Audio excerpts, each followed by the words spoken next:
The school hallways always sounded the same: sneakers slapping tile, lockers clanging shut, laughter echoing, someone always yelling about being late.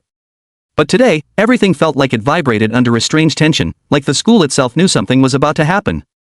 It all began when the front doors opened and a girl stepped inside, carrying nothing but a book bag, a quiet confidence, and the kind of calm presence that made people turn their heads without knowing why.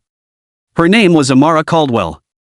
She had transferred in the middle of the semester, a rarity at Northside High, and the whispers surfaced instantly. Some whispered about her skin color. Some about her fancy-looking backpack. Some just because they needed something to talk about. And in the heart of the hallway, leaning against the trophy case like he owned every inch of oxygen in that corridor, stood Brent Lawson, the senior every teacher avoided confronting and every freshman prayed not to cross. He was built like he thought the world owed him space, blessed with the arrogance of someone who had never been told no, the son of a local business owner, protected by a family of influence, and feared by students who knew he thrived on targeting the vulnerable. And he had already noticed Amara. From across the hallway, Brent's eyes locked on her like a hunter spotting something he decided didn't belong in his woods. His friends nudged each other, waiting to see what he'd do. Brent smirked. "New girl," he muttered loud enough for half the hallway to hear. "Wrong hallway." His voice slid through the crowd like oil, and students quickly moved aside, not for Amara, but because they knew Brent was about to start something, and nobody wanted to get dragged into it. Amara stopped in front of her assigned locker, minding her business. Calm. Collected. Silent. Brent hated that kind of quiet. "Hey," he barked, stepping forward. "I'm talking to you." She turned her head slightly, eyes calm, posture straight. "I heard you," she said simply. "I just didn't think you needed a response." A bold answer, too bold for Brent. His laughter burst out immediately, fake and loud. "Oh, we got a smart one," he mocked, looking back at his friends. "What, they don't teach respect where you come from?" "Respect isn't a one-way street," she replied. The nearby students felt the tension spike.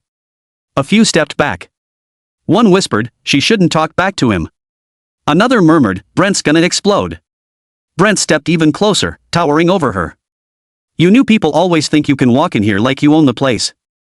"New people," she repeated, raising an eyebrow. Meaning. But she knew exactly what he meant. And he meant for her to know. Brent leaned against the locker above hers, boxing her in. "Meaning you don't belong here. Meaning you follow my rules if you want to survive this place." His friends chuckled. The crowd grew. Someone recorded. Amara didn't flinch. "I don't follow bullies," she said. "And I don't follow racists either." The hallway went dead silent. Brent's face froze. Then twisted. Then cracked with outrage. "What did you just call me?" "Exactly what you are." His fist slammed against the locker beside her head, students flinched. Amara didn't. "You think you're tough?" Brent spat. "You think just because you walked in here with that attitude, you get to disrespect me?" "You disrespected yourself," she replied. "By thinking you get to police who belongs where." "Police?" Brent repeated, and suddenly a sick idea flickered in his eyes. There it was.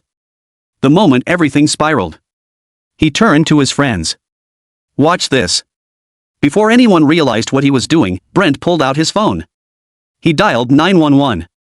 Students gasped. "You can't be serious," someone whispered. "He's actually calling," another muttered. Brent raised his voice dramatically, fake panic dripping from every syllable. "Yes, hello? There's an intruder on campus," he said loudly, staring Amara dead in the eyes. "A suspicious girl threatening me. I think she's dangerous."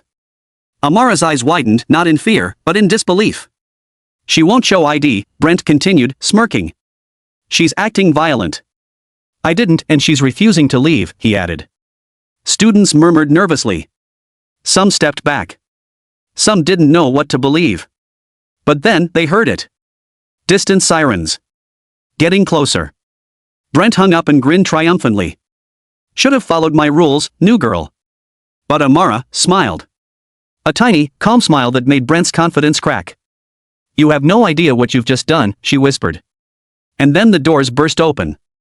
Officers stormed the hallway. Students scattered like birds. "Hands behind your back," one officer ordered toward Amara. Brent crossed his arms proudly. Amara stepped forward calmly. "Before you put your hands on me," she said, "you should call Judge Caldwell." The name made one of the officers blink. "Judge Caldwell?" "Yes," Amara said. "My father." Brent's face drained of color. Students gasped. One officer quickly pulled another aside. Caldwell? As in Chief District Judge? The one who oversees police misconduct cases, the other whispered back. Brent suddenly realized he might have just ruined his own life. Amara crossed her arms. Call him, she repeated.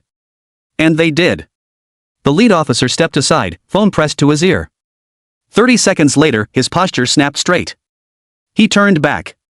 Remove the cuffs, he said sharply. Now. The officers immediately backed away from Amara. Brent stumbled backward. Wait, this is a mistake, but it was too late. The officer glared at Brent with a fury that made even the crowd step back. You filed a false police report, he said. And you used emergency services to target a minor based on race. Brent's mouth dropped open.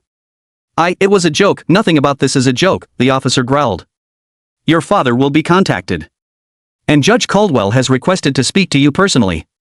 Brent nearly collapsed. Amara stepped closer, voice low. Next time, she said, choose kindness.